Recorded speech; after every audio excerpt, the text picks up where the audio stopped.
Guten Tag, mein Name ist German Tisca-Lorenzo und ich begrüße Sie aus Jerez de la Frontera.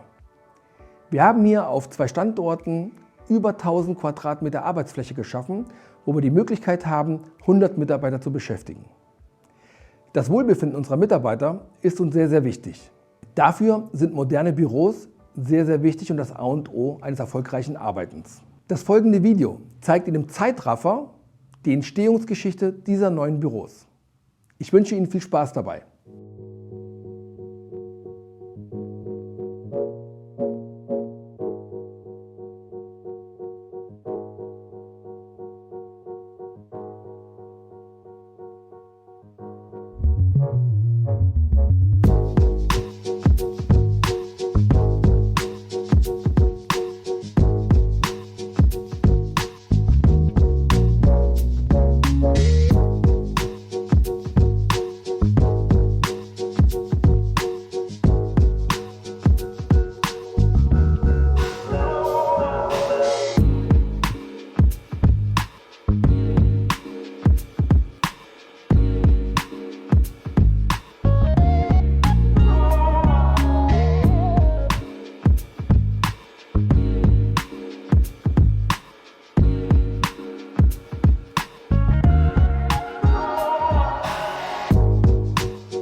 Jetzt haben Sie einen ersten Eindruck unseres Unternehmens gewinnen können.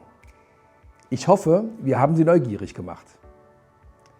Ich grüße Sie ganz herzlich, Ihr German Tisca-Lorenzo.